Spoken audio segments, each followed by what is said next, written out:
September 13th, I did feel a sense of validation with the guilty plea that was entered that day. And today I hope to feel a sense of justice.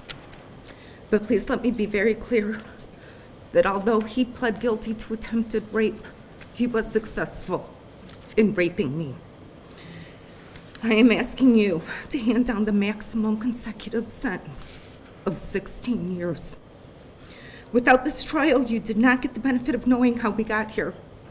I moved into the apartment above Mr. and Mrs. Cross in August of 2015. They kindly introduced themselves, and we did develop a very friendly and respectful relationship. He walked my dogs for me twice a day, which is what gave him access and familiarity with my dogs. It's why they did not respond when he was in my apartment. It's why I gave him access to my apartment. I had no idea that a friend like that would use that to rape me. Many times he helped me out around my apartment. He'd move things. He'd help me up the snowy stairs. He was always a gentleman. He would often pick up items from the store after dark because he didn't want me out there, at dark. I didn't have to be worried about what was outside. I had to be worried about what was in my apartment building. I often felt safer because of them living down there. They, would hear when I came in early from work or something like that, and Mama Cross would call up, is that you? So I did. It was somebody in the apartment building, and it was very friendly and familiar. One time, a guest had followed him in through the locked door, and he came up a couple minutes later to make sure I knew him and that it was okay.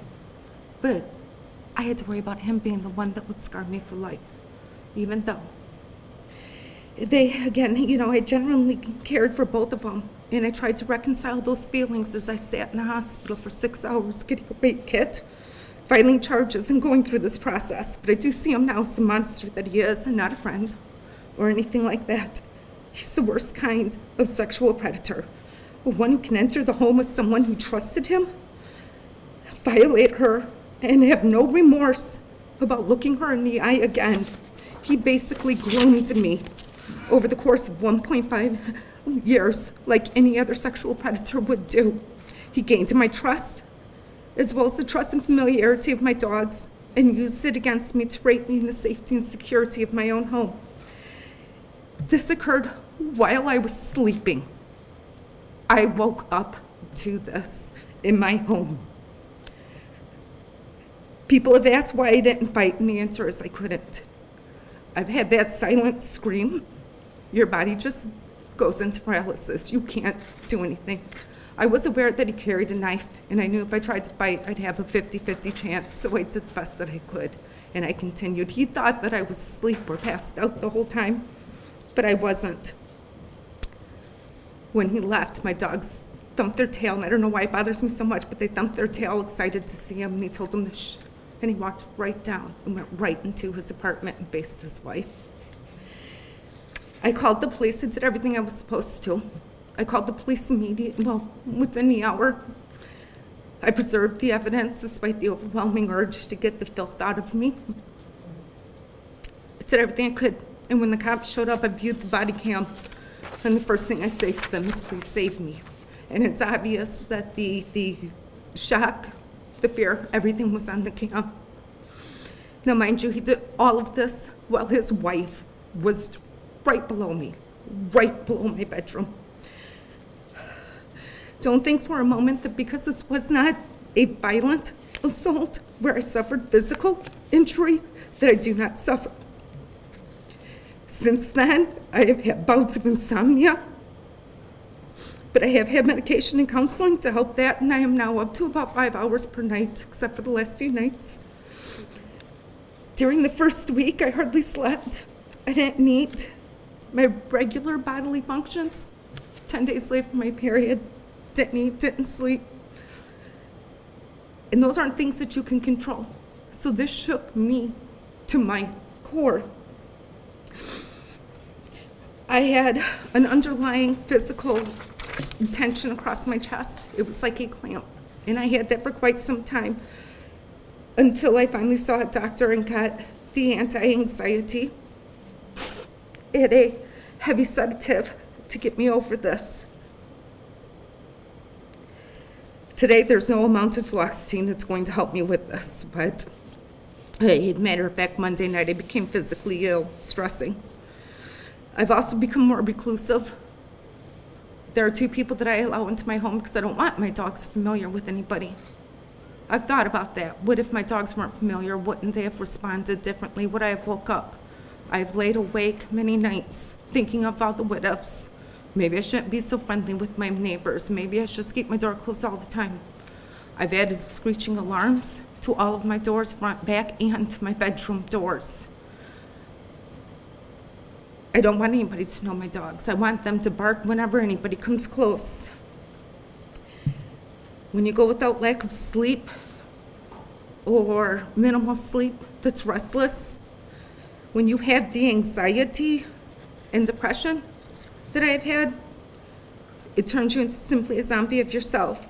There are days that I don't get out of bed when I don't have to, and there are days that I struggle to get out of bed when I must. Some days, I'm okay, and I really am some days. And then out of nowhere, this will sucker punch me. There are times I might see somebody on the bus or the shuttle that reminds me of him, and that's enough for my day. I have tried the recovery. I have undergone weekly counseling sessions with the Rape Crisis Center, which have recently moved to bi-weekly sessions. I still question the whys. I question what I could have done, what I shouldn't have done. I've questioned a lot about this, but I know the only one that has the answers to this is the rapist. He's the only one who can answer why he did this.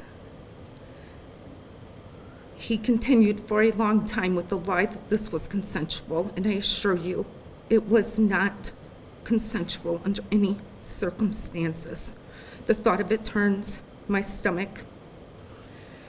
As you continue with recovery, I think we're all familiar with the Me Too movement.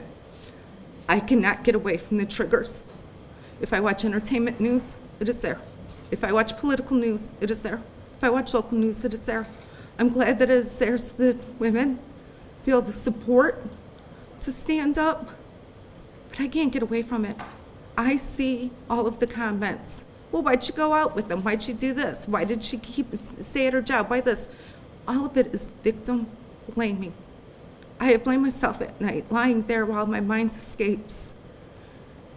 It's ingrained in us to blame the victim, but don't this time blame the rapist. He is the only one who's responsible for this. As one friend told me, recovery is not a straight line, and she's right. I found it's more like giving an angry 2-year-old a crayon in your dining room wall. There's like that. You might have some days where you go up, and there's other days it's just a ball of yarn that you gave to a bunch of cats. And someday, I may let someone unknown to my dogs come in, but today's not that day. And someday, the physical tension will be gone without the meds, but today's not that day.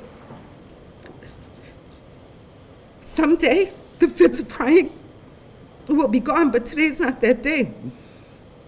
Someday, the bubbling lava of hate, anxiety, frustration that is always simmering will be gone. Today's not been that day. Someday, the anxiety and depression will be gone, but today's not it. And someday, I might get 8 full hours of restful sleep, but I guarantee you this has not been it. Before I moved into my apartment, I checked the sexual offender registry, and there was nothing listed in my building. Unfortunately, even with this prior rape, that was before the SOR was in effect, but he's not even on the lease, so it would have never have shown up anyway. I wouldn't have been protected, even though I took the right steps. You're aware. I know that you've seen his record, and I know that Owen's going to get out and talk more about it, but he's got 4 decades of crime. He has spent time in prison in every one of those decades. He's long past rehab, long past that. He hasn't learned. He's got no respect for the people who trusted him, his wife, or the law. He will never become a productive, contributing member of society. Never. I'm begging you to protect society against this sexual predator. Protect us against this career criminal.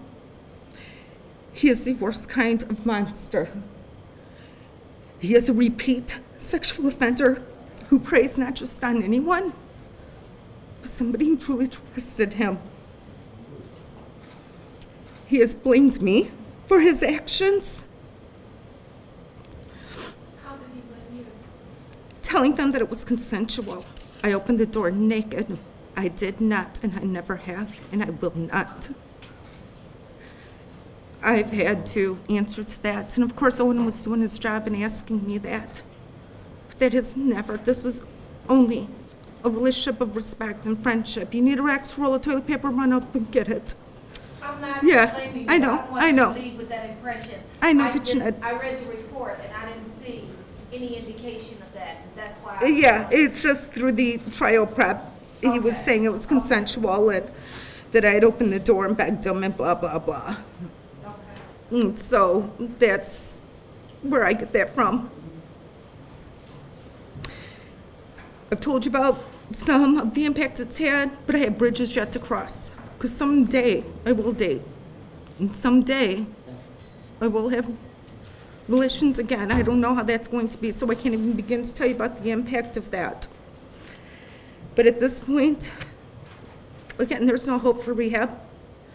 8 years isn't nearly long enough for him, and 16 years isn't either, but it's the best that we have to work with. So I'm asking you, make it consecutive. Give him the max and make it consecutive. We can't let him back out. I don't care what his age is. He's still a threat.